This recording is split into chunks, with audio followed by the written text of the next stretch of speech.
ഇറാന്റെ അവസാനത്തെ മുന്നറിയിപ്പാണ്. അയാളെ എന്താ അറിയോ, ഇസ്രായേൽ എന്ന നരഭോജികൾ ശരിക്കും പറയാൻ എന്താ ചെയ്തുകൊണ്ട് കാര്യം എന്താ അറിയോ, സിറിയയിൽക്കും അതുപോലെ തന്നെ പിന്നെ ഇറാന്റെ തൊട്ട അയൽ രാജ്യങ്ങളായിട്ടുള്ള രാജ്യങ്ങൾക്കൊക്കെ തന്നെ അവരുടെ വിമാനങ്ങൾ എന്താ അറിയോ പറത്തിക്കൊണ്ട് നിൽക്കുകയാണ്. 10ഓളം വിമാനങ്ങൾ ഇങ്ങനെ പറന്നുകൊണ്ട് നിൽക്കുകയാണ്.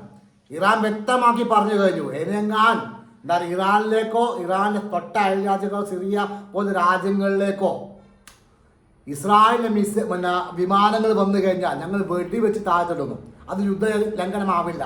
അതുപോലെ തന്നെ മനസ്സിലാക്കാൻ കാര്യം എന്താ അറിയോ, അമേരിക്കയെ സംബന്ധിച്ചോ യുദ്ധം അവസാനിപ്പിക്കുക എന്നുള്ള അമേരിക്കൻ്റെ ട്രംപിൻ്റെ എന്താ അറിയോ, ട്രംപ് ഊണിലും ഉറക്കലൊക്കെ പറയുന്നത് യുദ്ധം അവസാനിപ്പിക്കണം എന്ന് മാത്രമാണ്.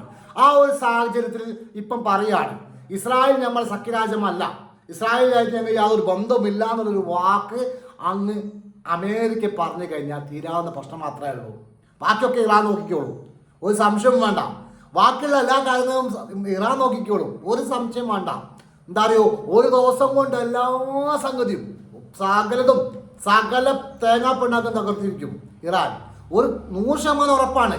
ആ ഒരു വാർത്തയിലേക്ക് കേട്ട് നിൽക്കുക അല്ലെ കാതോർത്ത് നിൽക്കുന്ന ഇറാൻ നമ്മൾ കാണണം. ലോകരാജ്യങ്ങൾ കാരണം അറിയാം, ഇസ്രായേൽ എന്ന് പറഞ്ഞാൽ യുദ്ധം ചെയ്യുക, പാവപ്പെട്ട ആൾക്കാർ കൊല്ലുക, സാധാരണക്കാർ കൊല്ലുക, എങ്ങനെയൊക്കെ ഇൻകിലാബ് ഉണ്ടാക്കാൻ പറ്റുമോ, കുത്തിത്തിരിപ്പ് ഉണ്ടാക്കാൻ പറ്റുമോ, അതാണ് ചെയ്തുകൊണ്ടിരിക്കുന്നത്. ആ ഒരു രീതിയിൽ തന്നെ ഈ അമേരിക്ക പറയാണ് ഞങ്ങൾ ഓരോരും യാതൊരു ബന്ധവുമില്ല, ഈ കരാറിൽ ബന്ധം നിങ്ങൾക്ക് വേണമെങ്കിൽ ഇറാൻ വേണമെങ്കിൽ ഇസ്രായേലിനെ അടിക്കാം, എന്ത് വേണം ചെയ്യാന്നുള്ളൊരു കണ്ടീഷൻ കൊടുത്താൽ മാത്രം മതി, വേറെ ഒന്നും കൊടുക്കേണ്ടതില്ല. ബാക്കിയൊക്കെ ഇറാൻ നോക്കിക്കോളൂ. അങ്ങനെ ഒരു വാക്ക് പറഞ്ഞിരിക്കാൻ മാത്രം മതി. നിമിഷ നേരം കൊണ്ട് എന്നറിയോ ഇസ്രായേൽ നിന്ന് നെഹന്യാവിൻ്റെ വാക്കുകളിലെ ഈ യുദ്ധകൊലമായിട്ടുള്ള ആൾക്കാരൊക്കെ പടമായിപ്പോയി. ഒരു സംശയക്കാത്തിന് വേണ്ട. കാരണം ഇറാനെ സംബന്ധിച്ചോളം കാത്തു നിൽക്കുകയാണ്. ഇറാൻ എല്ലാവിധ ആണവായുധം വേണമല്ലേ, അതിനെക്കാട്ടും വലിയ നല്ല ശക്തമായിട്ടുള്ള മിസൈലുകൾ മതി, കിലോമീറ്ററോളം. ഏത് നമ്മൾ ആദ്യം പറഞ്ഞിരുന്നുണ്ടോ, കടലിൻ്റെ അടിയിൽ കൂടി പോകുന്ന മിസൈൽ ഉണ്ടായിരുന്നു, ആകാശത്തിൻ്റെ മുകളിൽ കൂടി പോകുന്ന മിസൈൽ ഉണ്ട്. ഒരു അയൺ ഡോമിന് ഒരു സംഗതി കണ്ടുപിടിക്കാൻ പറ്റാത്ത ഒരു മിസൈൽ പോയി വീണ് കഴിഞ്ഞാൽ 10, 15, 20 കിലോമീറ്റർ ചുറ്റളവുള്ള സകലം നഷ്ടു പോണ കാര്യമുള്ള മിസൈലുകൾ ഇറാൻ്റെ പക്കലുണ്ട്. അത് എല്ലാവർക്കും അറിയുന്ന കാര്യമാണ്. ഇറാനെ സംബന്ധിച്ചുള്ള ആയുധങ്ങൾ ഉണ്ടാക്കുക എന്നുള്ളത് ഇറാന്റെ അവകാശമാണ്. കാരണം അറിയാം, ഇസ്രായേലിലും അമേരിക്കക്കൊക്കെ ഉണ്ടാക്കാൻ പറ്റിയ ഇറാൻ ഉണ്ടാക്കിയൂടെ, ഉണ്ടാക്കാം, 100% ഉറപ്പാണ്. അതുകൊണ്ട് എന്താ അറിയോ, മര്യാദയ്ക്ക് നിന്നോളാൻ വേണ്ടിയിട്ടാണ് ഇപ്പോൾ ഇറാന്റെ താക്കീത്, അവസാന താക്കീത്.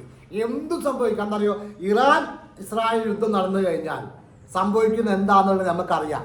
സംഭവിച്ചത്തോളം നമുക്കറിയാം. കാല് പിടിച്ച് ലേലുവല്ലി ഞങ്ങളൊന്നും ചെയ്യല്ലേ എന്ന് പറഞ്ഞാൽ അമേരിക്ക വന്ന് പഞ്ചായത്ത് പറഞ്ഞിട്ടാണ് നിർത്തിപ്പോയത് ഇത്രയും കാലം.